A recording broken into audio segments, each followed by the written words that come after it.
to an exciting episode of the Bourbon Buds this week.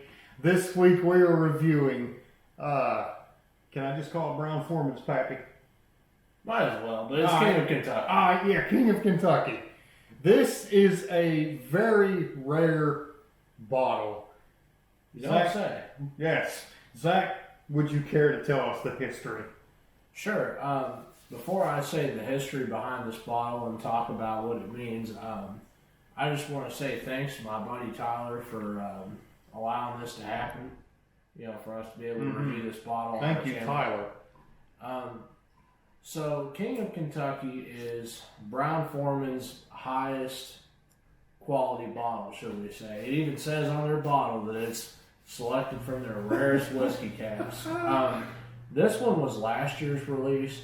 So, and of course they're all single barrels, so no matter what year they're released or the same year they're released, they're all completely different. Usually they're 14 years old. This one is. But I think the one this year is a little older, and they have one, a special edition this year that's 18 years old. So we'll talk about the bottle specifics real quick.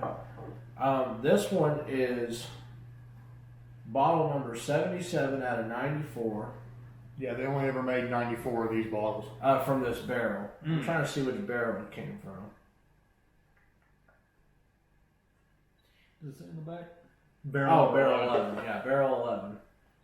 So, before we get into the tasting and smelling of this bottle, so King of Kentucky is kind of like a bourbon enthusiast's dream in the sense, you know, you got the tube, and then all the labels are handwritten, and so it's always really exciting. Yes. Another thing is too, for people that don't know, this is the early times mash bill, so it's not. It's different from the other mash bills that Brown Foreman distilleries produce. It's really old early times mash bill. Ooh. So that being said, Nick, are you ready? I thought you'd never ask. Cheers. Cheers. He's not excited, in case you can't tell. Oh, no. I got a poker face on right now. The nose off of it is amazing. Brown sugar, molasses.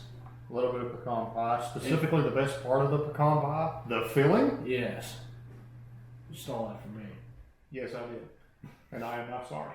But I'm also getting, hold on, before we taste. Is there like a small chocolate peanut butter thing to it? Yeah, it almost reminds me of Reese's. There's a slight savory note off of it. Oh, yes. So I can kind of see where you or maybe other people will get peanut butter. And, you know, again, with this review, they're all single barrels, so they're all going to taste different. Yes, this one could be excellent, and the next one could be I've had some that were also extremely oaky, so this doesn't really seem to smell that way. Are you ready to take a sip now? Stop holding me back. I can't wait any longer.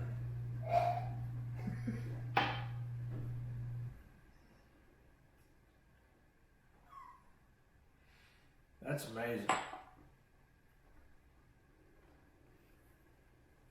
So, to me, it literally coats your entire palate. Oh, it does. It does, doesn't it? So, he's just excited. He's not been drinking or anything. No. So, it literally coats your entire palate. What I like about it is the flavor's amazing. It tastes exactly how it smells, maybe just slightly oakier, so it's a little bit sweeter on the nose than it is the palate. The finish is awesome. It's a long finish.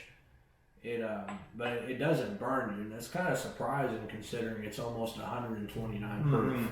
That's a smooth bourbon for the proof. So what do you think? Was it as good as you thought it would be? Yes. Now, I don't really have any complaints. I'm just trying to nail down flavor profiles. It almost it does taste how it smells, but I kind of get a small caramel hint. Oh, yeah. But it's not like a caramel note.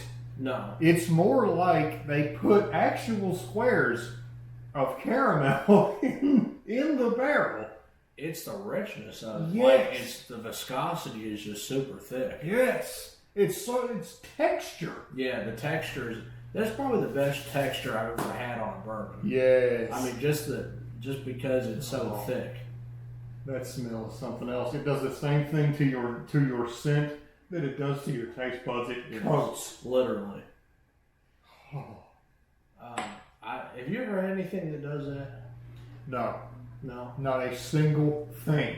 So let's talk about the value here, or lack thereof. So retail, I think it goes in between like $250, $300, usually around $300 for the normal bottle.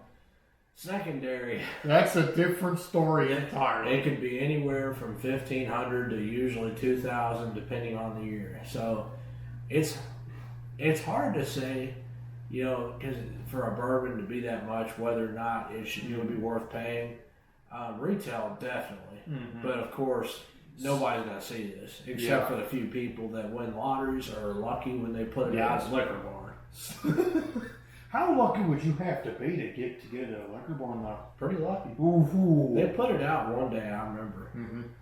But I saw it on Facebook. So. Okay. But as far as the value, unless you had a lot of money. Yeah, retail is perfect. Secondary, if you can get it. The first thing I want to say about the price is the reason that we called this Brown Foreman's Pappy. Because it is. Not just that, but it's the price value. Yeah. It's high on secondary, just Now- like Pappy is. Now, when we say Brown Foreman's Pappy, this obviously isn't a weeded product. Yes. We're talking about the fact of just the exclusivity and just the fact that it is truly a top shelf product. It is, and it's touted. It's touted as one of the best, and it's got the flavors and the scent and just the texture, the richness, all of that. It's got all that to back it up. This barrel does, anyways. Yes, because like Zach said before, it's very oaky. Well, Not previous this one. ones. Yeah, previous ones. Some other ones that I have been pretty oaky. Yes. This This one is not. Not at all. So is it everything you hoped it would be? Yes. Do you have any final thoughts? I'm struggling to find words to say. So instead of finding words to say, I'm just going to say, this is quite possibly, so far, one of the best bourbons I've ever tasted. It's in my top 5. This particular bottle. Yes. But, Zach, what about you? You have any final thoughts? Not really, other than I'm just very glad that we got to review this. Yes, and thank you again to Zach's buddy Tyler for getting us this. Huge kudos to you, man. Thank you very much. With that, this has been another episode of the Bourbon Buzz. We hope you've enjoyed this episode. I don't know if you can tell if I did, but I did. But No. no, of course not. But please make sure to like and subscribe. Make sure to click the bell icon so you're notified of when we upload. Comment down below if you ever have any experience with King of Kentucky.